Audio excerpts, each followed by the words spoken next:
Komutit me Uganda, Unki Umeri, Ambassador, Olara Tumo Madoro, Rajumajo, Ladit, Road David Achana, me Adio, Lawirodi, me Acholi, Ki Rudy Weng, me Kanachuli Mountain Ungeri,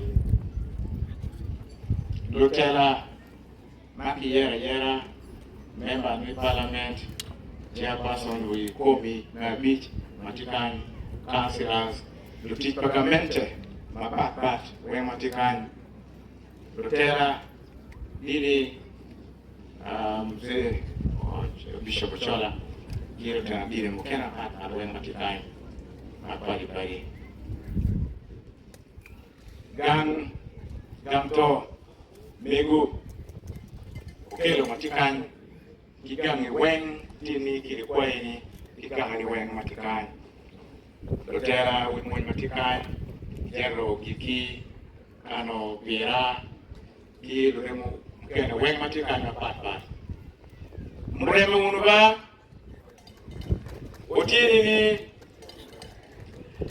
Aveda Unity, Mupajule Mama, Weng Anoli Petie, et Mama Yang, Kayeyo. No more than Julia, yeah.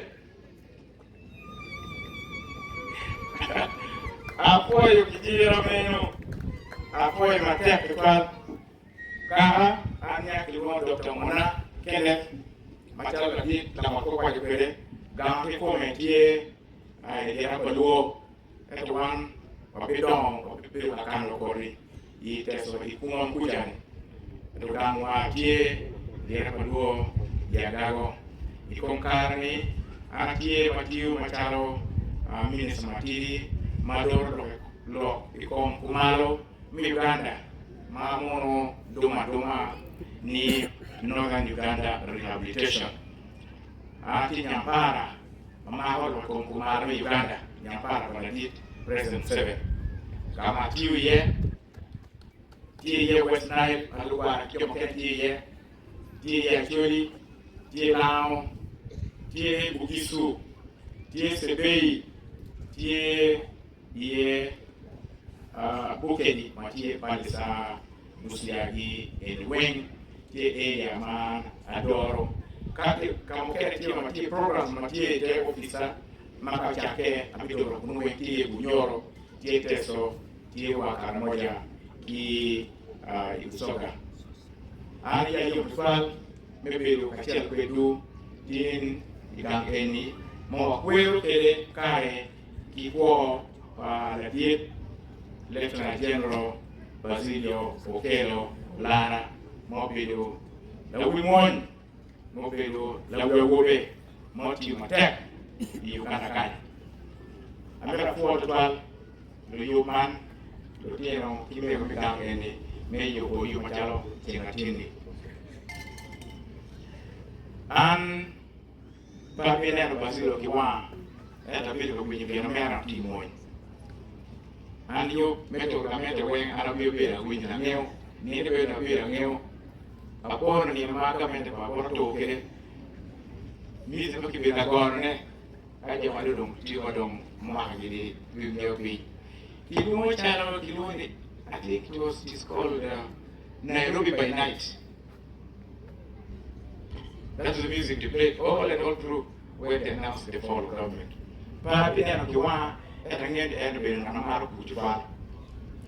No Pangi or you penny. I'm here with you penny. Well, what ye in a take no caro. A bit of it, Paul Natuacha, look at you penny, Obedo, or Dodge, also or lack. I think I saw him here. I am Charlie. And I want to know that you came on this program and I did Basilo Buya, or maybe I did over here. I feel you know, Chikichawa and Kichawa, which is Twala name. Here a video, Kitty Paul, Kilagito, Peru, no Tio, Chikezi Buja, come on, Pino Bido, come on, Pin at Cat War, and walk around to the cat way. Chipano, or Panoy, a big age team. Here a war, no Yarabin, Pin Kapacha, which be. Yap got an eye, John, I said, John. Tiana, being on the war, abiri kimiti mkene gulu tiyo digo tin da fuka ina dit tiyo chalo kitamo ni ami a chalo tin ya a ke degi kun tiya dukan tidong mano gi twanya ni da diro choyo ti gi loke mamiro chere we luka macha kwer ga palit ko win ichere kwan kuno gimo ti kan mete kuno mage go ti no kitama ti ko wati ka ada ti gulu ti ki chwala dong kitang ye ki di yang andong awa ki gulu ba miro pede iga mo kene maki chwalo api wacho ibene so ngana foto ta mini mukare mebiro igang ikwe machalo en tin ana bino ke wo church unyo duan la dit logo president wala mi boto ana futa kwano ana mi kan peta na mo no lutwa am kitane am kere i kwe unyo karama matimo tiko de kan me kwero ko pinire kineo kare pa la dit le fra general basilioni miro ko wiwa ijami dia ma chaki mamiro watineni lwen rach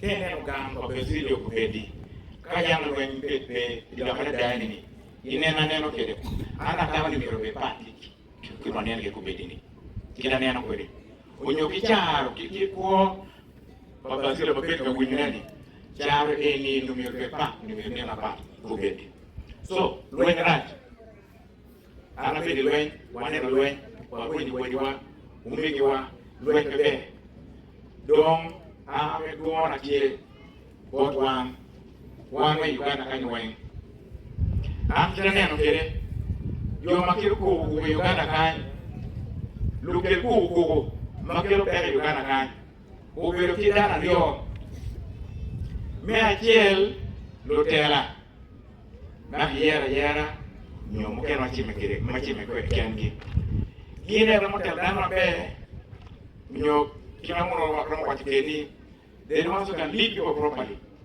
but they are also the people can mislead people politicians lutela lutela me Uganda mero nen kar ma be deda boloktamu ogwa wiu mataka deda amir no lutela politicians go wiu mataka. You are the problems of Uganda. Pero te dero. Mario, lo makudu. Jero gigi, jero temagi, gigi mokene. Undo kwa wiu. Okwa wiu matenda deni. Be una be kwa Uganda. Pero te dero. Guru Mario magwacho ni eni ukelo pele Uganda kani. Kuko ni wen wa kibotu e kenem ke kum karani mo nyiru tie mo wor ka padano magi bi nyeni ko mabe kuj ena yebe amir mo mi Uganda me don kumenu so lu mo o ko per padano un politicians o te dan mabe logu be lok ma pot lok ma ribu dano lok ma keru kuj do kenu en lu moñ lu mag do lu politicians lu jumi bie kati ki mo mara ki ru u fo lo bien do gutie wi ko tie wor be dugi wor ki wi be ni moto kenyo.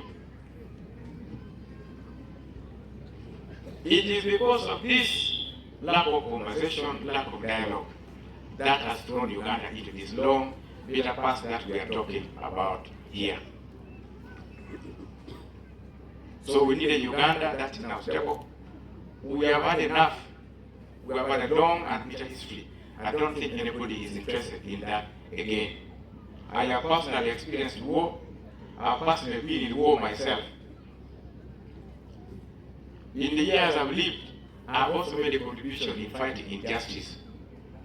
It may be difficult to believe, but I can say we participated in supporting the NRA, not NRA. NRA went to Sydney Bush 1984, 1985, I was a child and my father supported NRA. That time, those who were in government were same tribe like me. But that time, because of what we saw, we supported the rebellion against the government. When the government of NRM came in our area, they again mistreated people. I again joined the people to fight them. We again fought NRA in our area. But I think we didn't succeed. On that we didn't succeed. What we succeeded, I think, was causing transformation in making the government that time transform into a people's government which we have now. So what made it Luenya Paul? Luenya Paul do dom lutwa, do be the Luenya Chen and Peter Tactical, Luenya Gomchan, the Perro May no Chente. Luenya Yanga Chon Nidong, Ma Jano Giki, Milk Tinky Budoni, and no be doom of Wajan of Pepe. Luenya don't be a tech. And we don't know when we into Chente, Gi and Yolono. Matino cannot put dom any, and Pajo in my Pino, Ye Pino Kayaku Yam, and there will be two more. And I'm going to point it one, Yellow Gigi. I wouldn't have been with your Pena, Matarino, the Banyo Parwata. I've told that man as he taught those people a lesson here. Go with your Pera, Piggy Bino, give more work. Get a window with it. I'm going to point it one. So, war brings conflicts and destruction. We must do everything possible to prevent war within our country, even war within our neighbors. We must remain a united country, a united region, fighting for the transformation of our people. Not war anymore.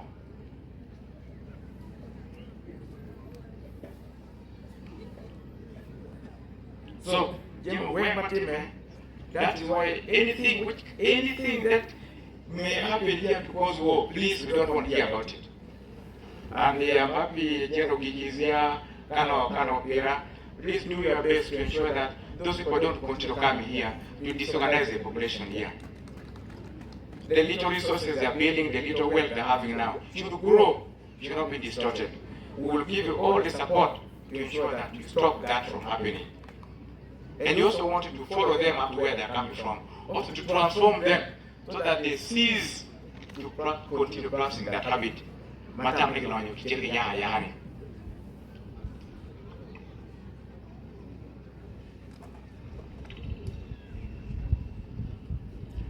Lutwa ikarapachichok ya miwinyo ni megu matiti ka kanche korati kena tilogo anga huwa kweti ubedo right honorable Daniel Kidega mabira tin kan kan me chuli kan